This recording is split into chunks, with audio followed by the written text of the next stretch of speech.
Pernahkah kamu merasa dunia terlalu mudah untukmu?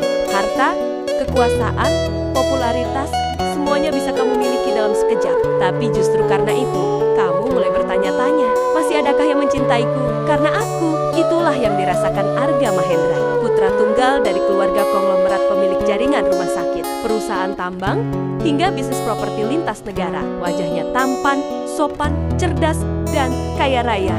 Tapi hatinya kosong, hidupnya seperti dunia palsu. Semua orang bersikap baik padanya karena tahu siapa ayahnya. Sampai suatu hari, ia memutuskan, aku ingin tahu siapa yang bisa mencintaiku tanpa tahu aku siapa. Arga melepas jam tangan mewahnya, menaruh dompet kartu hitamnya, lalu mengenakan hoodie lusuh dan naik motor tua. Arga keluar dari kehidupannya yang megah dan mulai hidup sebagai Arga si mahasiswa biasa. Ia menyewa kamar kos sederhana dan bekerja part-time di bengkel sepupunya. Dan disinilah ia bertemu Tiara Salsabila. Tiara, gadis manis dengan ambisi besar, anak dari keluarga kaya, tapi tidak dimanja. Ibunya seorang dokter senior, ayahnya pebisnis. Tapi Tiara ingin jadi perempuan mandiri. Arga menabrak Tiara secara tak sengaja di kantin kampus. Nasi goreng tumpah. Tiara kesal. Arga minta maaf gugup dari pertemuan yang canggung itu. Hubungan mereka mulai tumbuh. Awalnya biasa saja, tapi makin lama, Tiara mulai melihat sisi Arga yang berbeda dari pria lain. Tulus, sederhana, dan bikin nyaman. Arga bantu Tiara bawa buku, lalu makan di warung sederhana, naik motor malam-mulam, sambil ngobrol soal mimpi. Hari demi hari, hubungan mereka makin dekat. Tapi Arga mulai dihantui perasaan bersalah. Haruskah aku jujur? Atau biarkan dia mencintaiku tanpa tahu siapa aku? Tapi saat Arga mulai berpikir untuk membuka semuanya, terjadi sesuatu yang tak ia duga. Teman Tiara melihat Arga secara tak sengaja turun dari mobil mewah.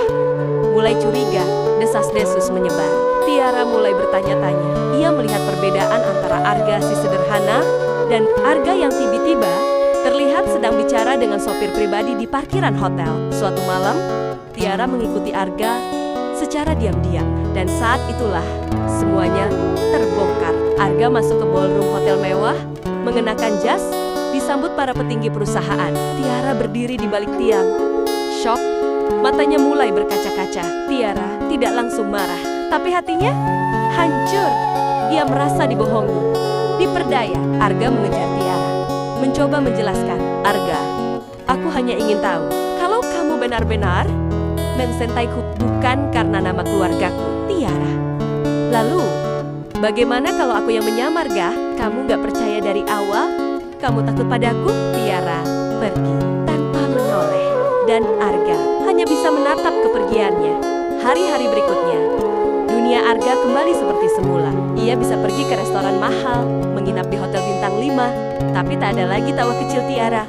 Tak ada obrolan warung, tak ada genggaman tangan di motor tua.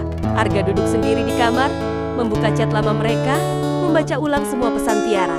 Ia sadar bahwa cinta yang ia miliki dulu adalah cinta yang tulus. Tapi karena ketakutannya, ia sendiri yang menghancurkannya. Berbulan-bulan berlalu, Arga menulis surat, bukan email, bukan WhatsApp, tapi surat tangan. Maafkan aku karena telah meragukanmu. Aku bodoh karena menganggap cinta bisa diuji dengan tipu daya.